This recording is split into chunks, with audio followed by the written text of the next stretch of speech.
Baik, bismillahirrahmanirrahim. Assalamualaikum warahmatullahi wabarakatuh. Berjumpa kembali di acara Bincang Biologi, belajar bersama guru kreatif. Insya Allah pada kesempatan kali ini teman-teman kita akan membahas sebuah soal-soal UTBK juga ujian mandiri guna teman-teman sukses dalam menghadapi UTBK dan ujian mandiri. Namun sebelum saya mulai di acara Bincang Biologi ini, silakan teman-teman bisa mengunjungi channel YouTube kami. Di sana sudah banyak pembahasan-pembahasan soal juga materi-materi seputar UTBK dan ujian mandiri. Silakan bisa berkunjung ke channel kami. Baik, teman-teman, di video kali ini saya sudah menyediakan sekitar 6 soal, gitu ya. 6 bentuk soal di mana 6 soal itu akan kita bahas tuntas dengan materinya hari ini. Oke, baik. Di soal yang pertama, teman-teman, oke, saya punya soal yang pertama. Nah, kita akan lihat.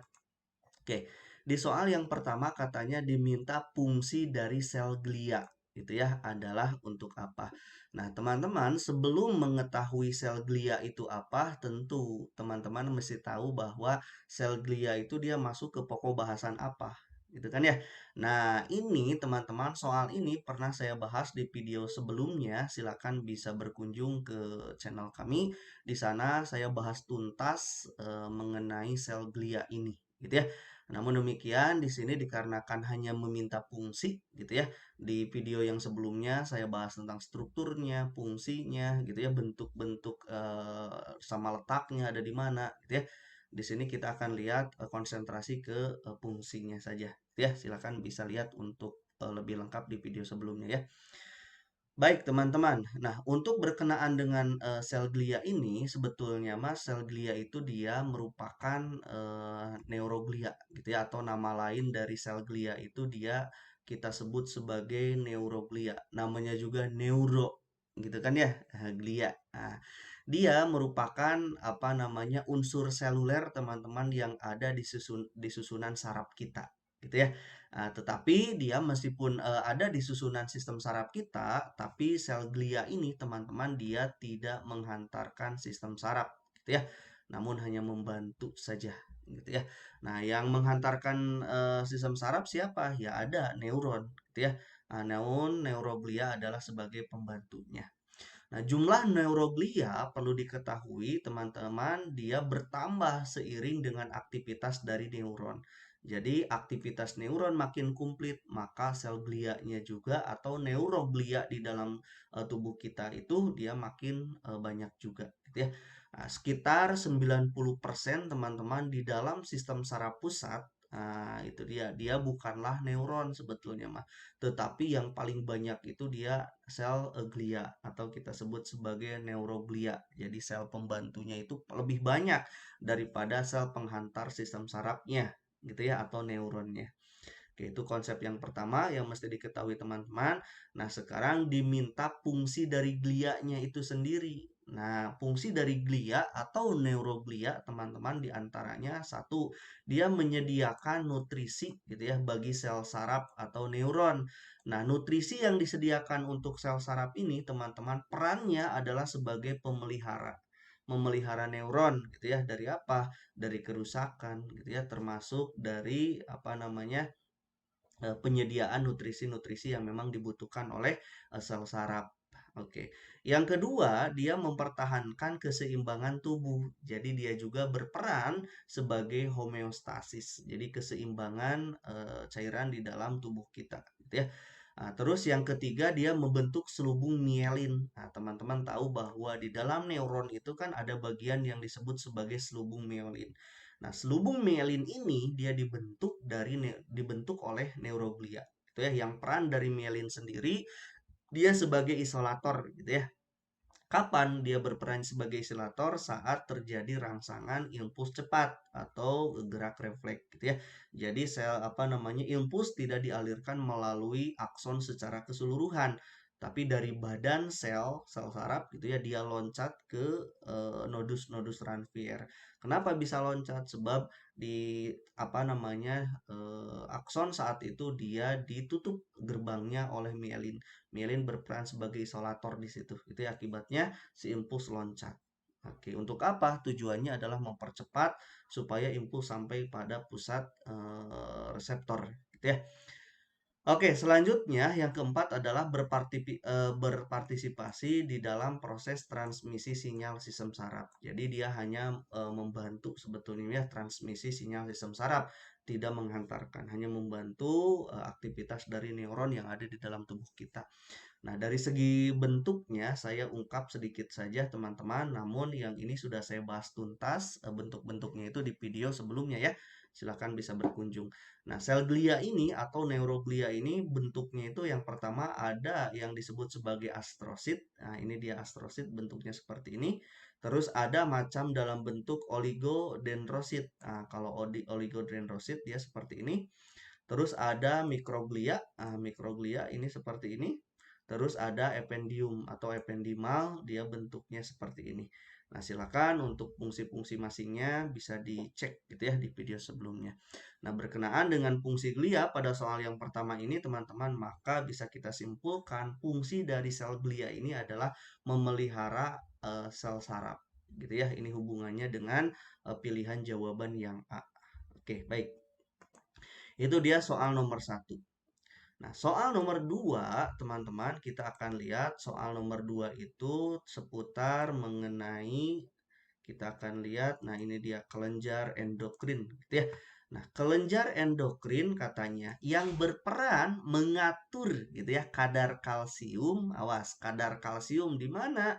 Di dalam darah. Jadi diminta adalah kelenjar endokrin yang mengatur kadar kalsium dalam darah. Berarti ini cari hormonnya dulu gitu ya, hormon apa, dan hormon itu dia dihasilkan oleh kelenjar apa gitu ya, berkenaan dengan hormon berarti ini. Baik, konsepnya akan saya berikan.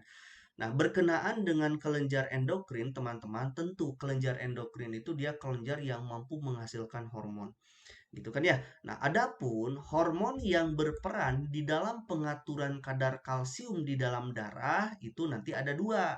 Satu kalsitonin, yang kedua parathormon. Ini dia dua hormon yang berperan. Satu akan meningkatkan kadar kalsium dalam darah, yang satu akan menurunkan kadar kalsium dalam darah. Kapan ditingkatkan? Ketika kadar kalsium dalam darah rendah. Kapan diturunkan? Ketika kadar kalsium di dalam darah terlalu tinggi. Nah, diturunkan dikemanakan? Kalsium yang ada di dalam darah akan didepositkan di dalam tulang. Gitu kan ya, disimpan di tulang. Adapun kalau kurang kalsium di dalam darah, maka kalsium yang ada di tulang tadi akan dirombak gitu ya untuk disimpan di dalam darah gitu ya. Jadi memang dua hormon ini dia berperan menaikkan dan menurunkan kadar kalsium dalam darah. Mana yang menaikkan, mana yang menurunkan, nanti kita akan bahas. Gitu ya, ini konsep yang pertama. Konsep yang kedua yang teman-teman mesti tahu adalah fungsi dari masing-masingnya. Yang pertama ada kalsitonin. Nah, kalau kalsitonin dia perannya menurunkan kadar kalsium dalam darah. Kapan kalsitonin ini berperan? Tadi sudah saya sebutkan. Ketika kadar kalsium di dalam darah terlalu tinggi, maka nggak boleh itu bahaya, gitu kan ya. Maka sama kalsitonin, kalsium itu diturunkan, gitu ya, didepositkan, disimpan di dalam tulang. Jadi tulang kita makin kuat tuh gitu ya. Nah, yang kedua, ketika malah kebalikan, ketika kadar kalsium di dalam darah misalkan rendah, maka parathormon di situ berperan meningkatkan kadar kalsium dalam darah. Nah, dengan cara apa? Melepaskan kalsium tadi yang ada di tulang gitu ya, dirombak untuk dilepaskan masuk ke dalam darah. Gitu, seperti itu ya. Oke, nah berbicara konsep yang ketiga, maka kesimpulannya teman-teman, hormon kalsitonin itu dia dihasilkan oleh suatu kelenjar yang bernama tiroid. Sedangkan parathormon tersebut dia dihasilkan oleh kelenjar paratiroid. Artinya kelenjar tiroid dan kelenjar paratiroid lah kelenjar yang berperan mengatur kadar kalsium di dalam darah, sebab mereka punya hormon yang memang berperan untuk itu gitu ya. Jadi nomor 2 jawabannya adalah kelenjar tiroid dan kelenjar paratiroid gitu ya. Oke, baik. Itu dia soal nomor 2. Soal nomor 3, teman-teman, kita akan lihat soal nomor 3. Ini dia berkenaan dengan soal nomor 3. Nah, di soal nomor 3 disebutkan bahwa pernyataan yang benar katanya. Berarti kita cari konsep yang benar gitu ya. Mengenai reproduksi Pteridophyta. Berarti diminta konsep mengenai tumbuhan paku. Gitu ya, Pteridophyta. Kalau lumut apa? Lumut Bryophyta. Sudah kita bahas pada video sebelumnya ya. Nah, di soal ini diminta tentang Pteridophyta atau tumbuhan paku. Baik. Konsep yang mesti teman-teman hafalkan atau ingat mengenai konsep Pteridophyta atau berkenaan dengan untuk menjawab pertanyaan nomor 3 ini teman-teman bahwa tumbuhan paku atau Pteridophyta itu dia memiliki ciri khas. Apa ciri khasnya? Yang pertama, tubuhnya itu teman-teman dia sudah dalam keadaan kormus. Artinya antara akarnya, batangnya, dan daunnya itu dia sudah kormopita gitu ya. Maksudnya apa? Dia sudah jelas dapat dibedakan gitu. Jadi bagian-bagian akar, batang, dan daun itu dia jelas. Yang kedua, tumbuhan paku khasnya itu dia gitu ya, memiliki batang yang tumbuh di bawah permukaan tanah. Nah, ini namanya adalah rizom gitu ya. Nah, rizom ini sendiri teman-teman dia bisa dipakai untuk reproduksi aseksual gitu ya, untuk tumbuhan paku. Jadi secara aseksual gitu dan memiliki ciri khas daunnya itu teman-teman, kalau daun mudanya itu biasanya dia menggulung gitu ya. Jadi menggulung untuk daun mudanya. Kalau yang sudah dewasa pasti ya terbuka gitu ya. Hanya ketika masih mudanya dia menggulung. Itu khasnya. Terus nomor 3, tumbuhan paku tidak menghasilkan biji. Ingat-ingat, dia menghasilkan alat reproduksinya itu dia spora gitu ya. Nah, tetapi dia menggunakan spora. Ini dia sudah sebagai alat perkembangbiakannya gitu ya. Nah, sporanya ini teman-teman dia pada tumbuhan paku nanti terdapatnya itu pada sporangium. Jadi tersimpan di dalam kotak spora atau sporangium. Nah, kotak spora ini dia bisa berkumpul, kotak-kotak berkumpul gitu ya. Nah, membentuk sorus. Jadi sporangium, spora ada di dalam sporangium atau kotak spora itu dia mampu berkumpul gitu ya, bisa berkumpul nanti membentuk sorus gitu ya. Biasanya pada helaian daun di belakangnya tuh ada bintik-bintik gitu ya, itu sorus, kumpulan dari sporangium. Itu khas dari miliknya tumbuhan paku. Nah, jenis daun tumbuhan paku nanti ada jenis daun yang berperan sebagai sporofil, daun yang bisa menghasilkan spora, terus ada juga daun bertipe tropofil. Jadi daunnya itu khusus untuk fotosintesis. Namun ada yang keduanya, daun tersebut bisa menghasilkan spora, juga bisa digunakan untuk proses fotosintesis. Itu nama daunnya adalah troposporofil, gitu ya, digabungkan. Itu khas miliknya tumbuhan paku. Nah, tumbuhan paku juga teman-teman dia merupakan tumbuhan vaskuler gitu ya atau tracheophyta. Nah, kenapa disebut tumbuhan vaskuler? Sebab tumbuhan paku sudah sama dengan spermatophyta dalam hal tumbuhan vaskuler gitu ya. Artinya dia memiliki pembuluh angkut. Jadi, silem dan floem pada tumbuhan paku ini sudah ditemukan seperti halnya pada spermatophyta gitu ya. Oke. Nah, sedangkan kalau Bryophyta kan belum memiliki pembuluh angkut, gitu ya, si lempolennya tidak ada. Nah, nomor 6, tumbuhan paku dia mengalami metagenesis sama dengan lumut, hanya fase dominannya yang berbeda. Nah, fase dominan pada tumbuhan paku ini, teman-teman, dia merupakan fase sporofit. Jadi, fase dominannya fase penghasil spora, gitu ya. Kalau di lumut, fase gametofit, fase penghasil gamet, gitu ya. Nah, namun teman-teman perlu diingat bahwa fase sporofit dia menghasilkan sporofil atau dia menghasilkan spora gitu ya. Sedangkan fase gametofit yaitu dalam keadaan protaliumnya. Jadi kalau fase sporofit itu tumbuhan pakunya menghasilkan spora gitu ya. Sedangkan fase gametofitnya itu disebut sebagai protalium. Nah, dapat menghasilkan gamet yaitu antheridium dan archegonium. Jadi kelamin jantan dan kelamin betina gitu ya. Jangan lupa itu. Seperti itu ya. Jadi fase sporofit itu adalah tumbuhan pakunya. Jadi pernyataan yang benar mengenai soal nomor 3 ini adalah 1, 2, dan 3. Nah, nomor 4 salah. Kenapa? Generasi sporofit tidak menghasilkan antheridium dan archegonium, tapi dia menghasilkan sporofil atau fase penghasil spora. Gitu ya. 1, 2, 3 itu jawabannya adalah A. Gitu teman-teman ya. Nah, aturan ini sudah saya bahas di video sebelumnya. Oke, baik. Ini nomor 3. Terus soal nomor yang keempat. Oke, soal yang keempat itu teman-teman, ini dia berkenaan dengan apa namanya keunggulan struktur tumbuhan spermatopita. Oke, berarti diminta spermatopita ya. Nah, spermatopita itu teman-teman kan sudah tahu gitu ya. Sperma itu dia biji, pita itu tumbuhan. Jadi tumbuhan berbiji. Nah, tumbuhan berbiji itu ada dua. Nah, gitu. Ada angiosperme, ada gimnosperme. Nah, ini diminta adalah dua-duanya. Berarti spermatopita ya, tumbuhan berbiji. Oke. Nah, tumbuhan berbiji yang sekaligus merupakan perkembangan evolusioner yang lebih maju. Betul? Sebagai tumbuhan darat katanya dibandingkan bryophyta. Wah, betul banget ini mah gitu ya. Spermatophyta memang lebih unggul kalau dibandingkan dengan bryophyta. Gitu ya. Jangankan dengan bryophyta, dengan pteridophyta yang tadi dengan paku, spermatophyta lebih kompleks gitu ya, apalagi dibandingkannya dengan bryophyta. Oke. Nah, sebagai tumbuhan darat dibandingkan bryophyta adalah apa? Oke, kita akan cari keunggulannya gitu ya. Nah, kita akan perlihatkan dulu konsepnya.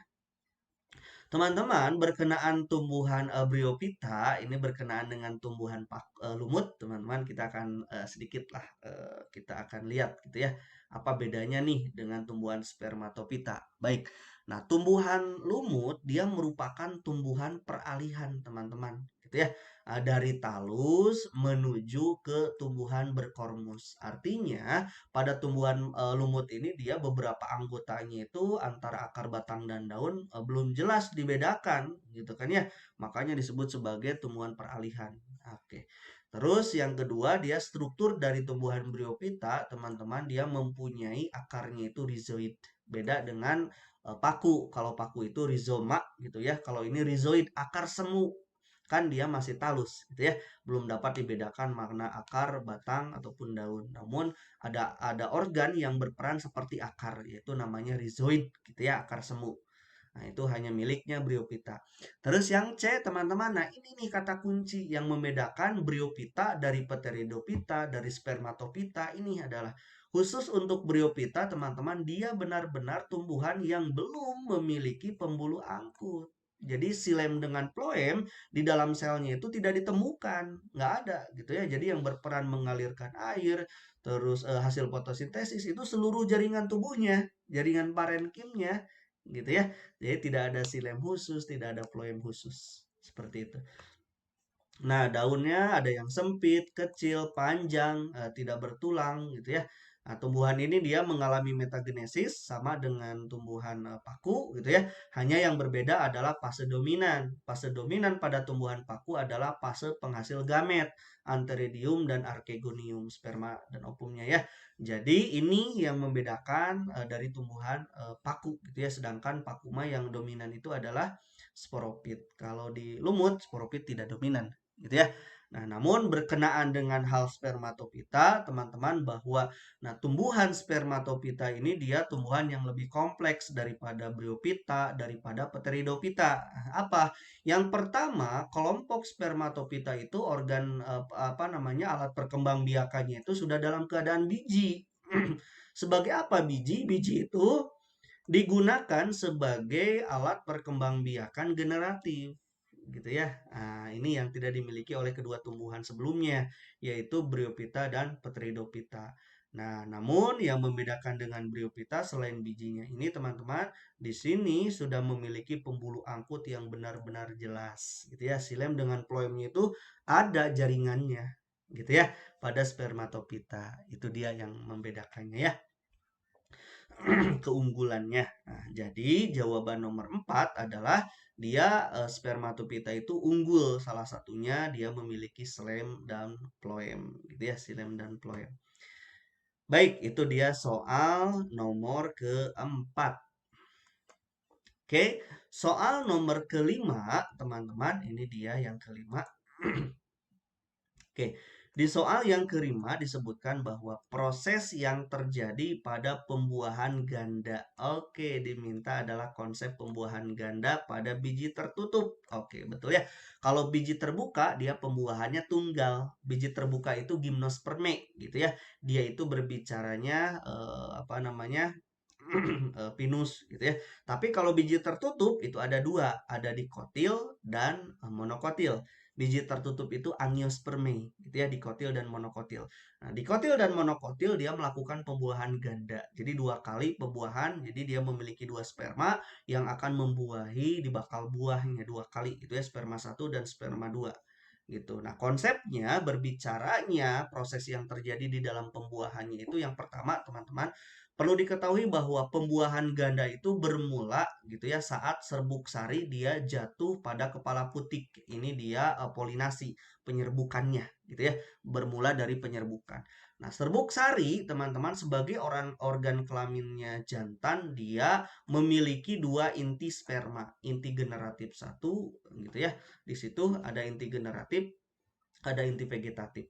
Nah, yang pertama inti vegetatif, satu inti vegetatif berperannya buat apa? Dia menunjukkan jalan menuju mikrofil, menuju nanti di dalam mikrofil itu sebuah gerbang nanti masuk ke dalam bakal buah yang di dalamnya ada ovum gitu ya. Ada juga inti kandung lembaga sekunder yang akan dicari oleh kedua sperma gitu ya. Oke, yang satu lagi adalah ada yang disebut sebagai inti generatif gitu ya, yang membelah dia secara mitosis, membelah menjadi dua, yaitu inti generatif satu dan inti generatif dua, atau orang lain menyebutnya sperma satu dan sperma dua gitu ya.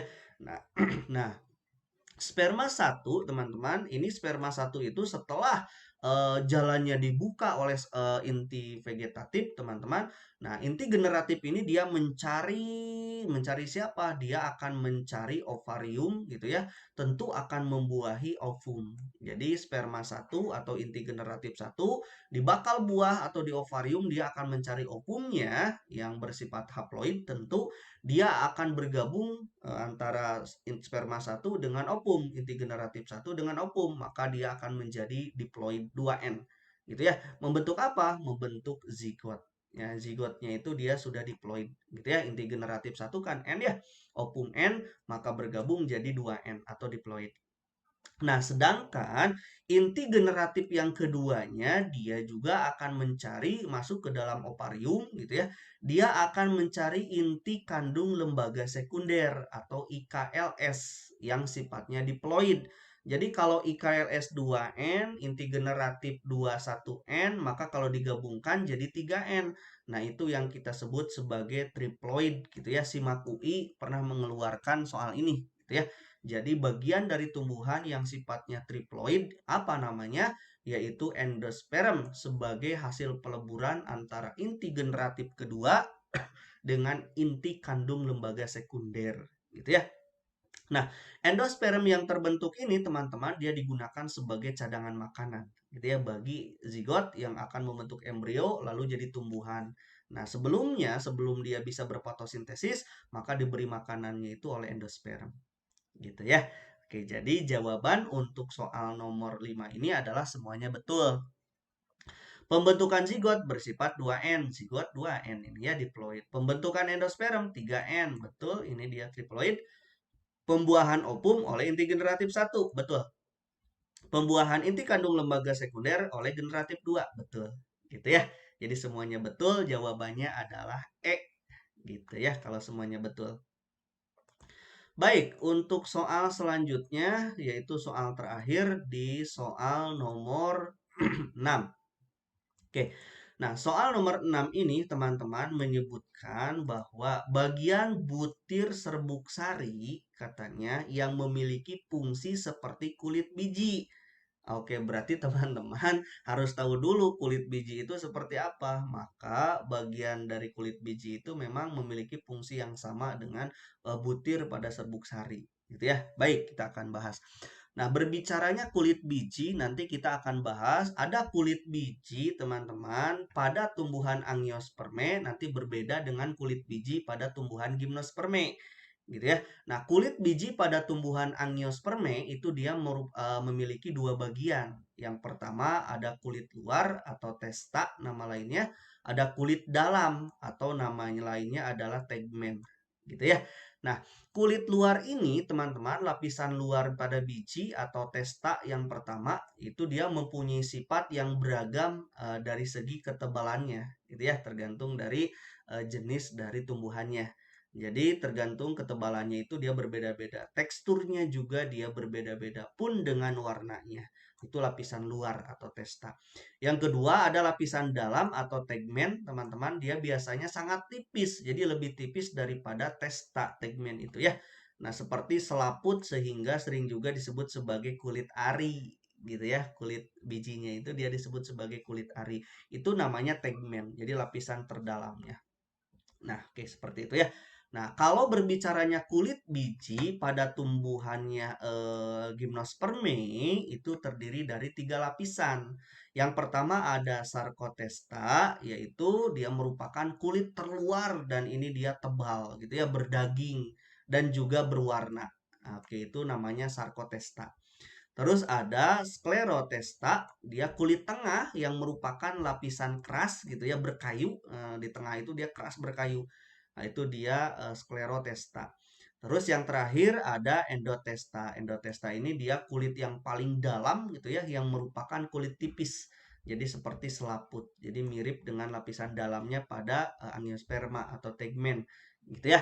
Nah, berkenaan dengan jawaban ini berarti teman-teman, nah bulir bagian butir serbuk sari yang memiliki fungsi seperti kulit biji, pilihannya seperti ini berarti sama dengan Angiospermae gitu ya. Itu adalah integumen dalam, itu yang kita sebut sebagai tegmen, dan ada integumen luar yang kita sebut sebagai testa. Seperti itu ya. Jawabannya adalah 2 dan 4. Berarti 2, 4 itu jawabannya adalah C gitu ya. 1, 2, 3A, 1, 3B, 2, 4C, 4 saja D, betul semuanya E. Gitu ya. Ini berarti C. Oke, itu saja teman-teman soal yang terakhir yaitu soal mengenai kulit biji. Itu soal yang terakhir ya. Jadi silakan teman-teman sebelum saya tutup bisa mengunjungi video-video yang telah kami buat seputar pembahasan soal-soal UTBK dan ujian mandiri khususnya mengenai materi dan soal biologi. Silakan bisa berkunjung ke channel YouTube kami melihat video-video sebelumnya. Ya, itu saja yang bisa disampaikan. Terima kasih. Assalamualaikum warahmatullahi wabarakatuh.